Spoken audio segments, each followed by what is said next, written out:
Good morning, people of Trinity Church. My name is Rick Stravers, and I live in Kalamazoo. I'm a member of St. Martin of Tours Church there, have been for a long time. And I'm obviously new to your liturgy and not always a quick learner for how it all goes. So I apologize for getting in your way this morning. Thank you for getting that in. I am glad to be with you, though, to celebrate Eucharist together this morning. It's good to remember this day of Pentecost, and good to explore and embrace the continuing, ongoing reality of Pentecost. I want to think with you about that for a little bit this morning as part of our Eucharist. The first thing to catch my attention as I spent time with our readings comes at the very end of today's gospel reading. Jesus says to his disciples, "Don't let your hearts be troubled."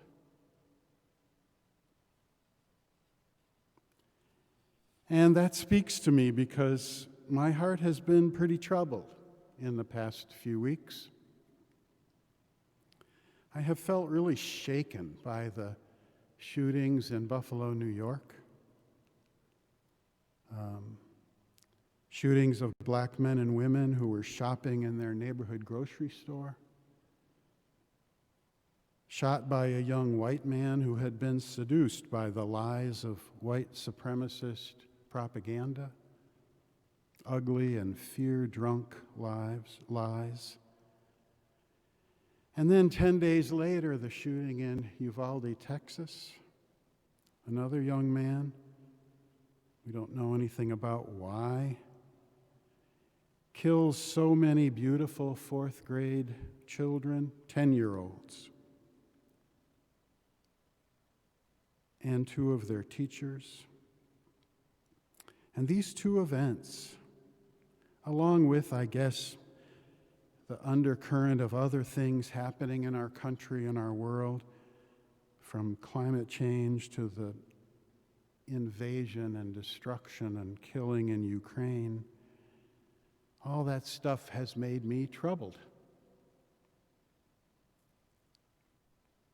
I didn't really think of it like that until I read that last sentence of the gospel. Jesus speaks to troubled hearts and says, "Don't be troubled." And I realized he's not talking to somebody else, he's talking to me, and maybe talking to you, or anybody whose heart is troubled.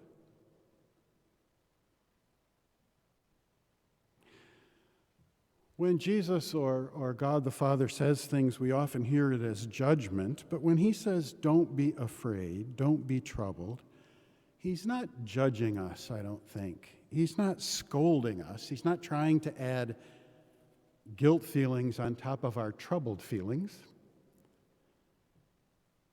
Jesus knows that things can be very troubling, and he himself was troubled, deeply troubled sometimes. I think what he's doing here is reminding us that there's a reality, there's a framework all around us, and this framework is deeper than the troubles that are upsetting our hearts. And this framework is the reality of God's presence, a reality of a profound peace and an ultimate healing goodness. So his words come to our troubled hearts not as a criticism, but as an invitation to recognize that even in the midst of trouble, the Spirit of God is there,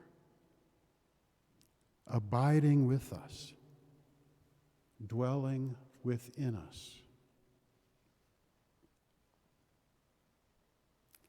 At the very beginning of the gospel, a man named Philip, a disciple of Jesus, speaks. And Philip asks Jesus to show him and the other disciples what they need to be satisfied, to be at peace. He says to Jesus, Show us the Father, and we will be satisfied. Show us God, and we'll have what we need. I love that request. But Jesus seems a little disappointed with it. He says, Philip, what you need is already here. It's already right before your eyes. I'm with you, Jesus says, and God who dwells in me also dwells in you. You seek God, you long for God, but in the way you approach that, it's as if God is somewhere else, that God is far away from you. And Jesus says, no, Philip, God is right here, right now, in your current life.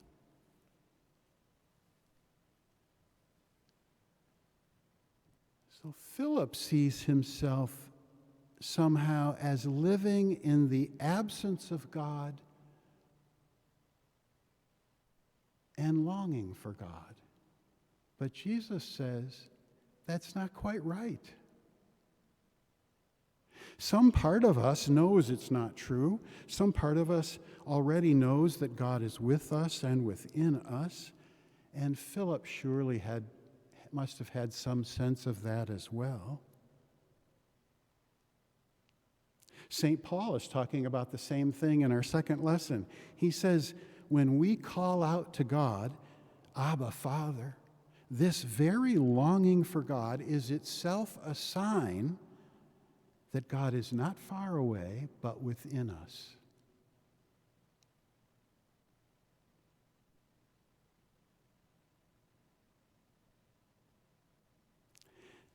So St. Paul says, when we experience this longing for God that Philip expresses in the gospel, that is a sign right there that God is with us.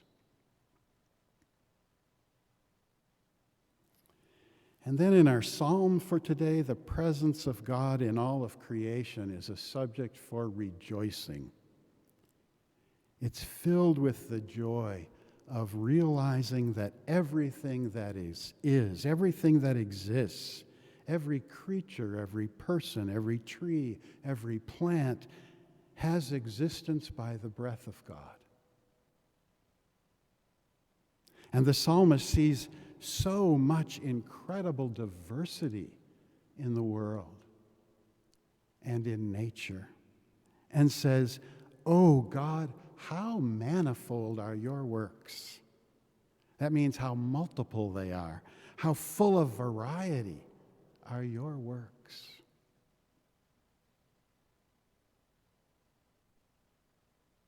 Our world is a splendor of diversity. That's how God has made it. And that's a theme of the Pentecost story too, that God's wisdom and love overflow in diversity. There's this very diverse crowd of people in the busy international city of Jerusalem. They come from so many different places. Picture a major international airport like JFK or Amsterdam or Paris, bustling with people from all kinds of countries, speaking all kinds of languages. This crowd is bursting with diversity. And then it is rich to overflowing with the goodness of the love of God. In this story, uniformity is not God's goal, but diversity. Diversity is not a barrier to the good news in this story.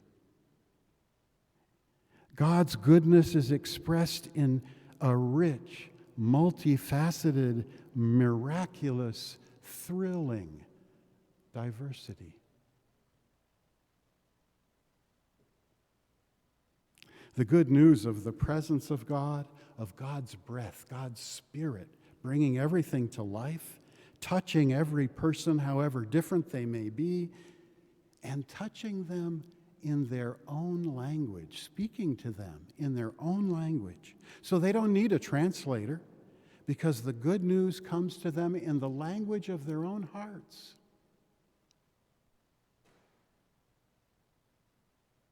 I was taught that message from this story by Father Joe Nyman, the priest in Paw Paw for many, many years, when I was in my process towards ordination in 1983 or 4, somewhere in there. Father Joe said to me, "Rick, God will speak to you in your own language."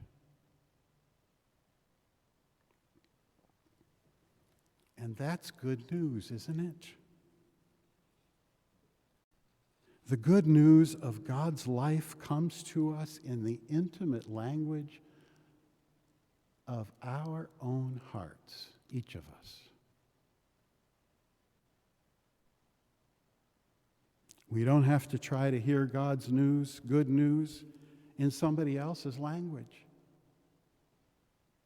We can hear God's good news in the language of our own hearts. The great Japanese Zen Buddhist teacher Eihei Dogen, who died in 1053, says it this way: "Here is the place.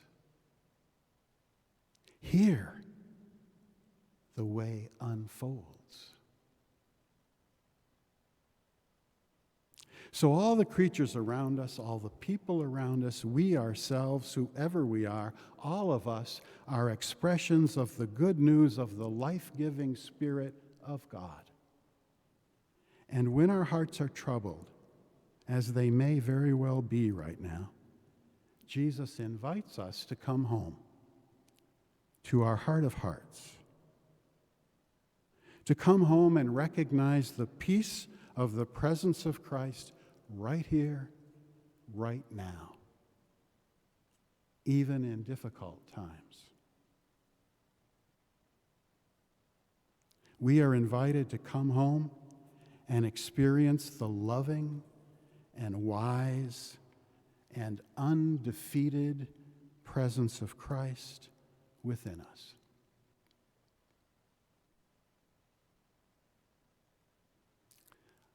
I don't know any of you,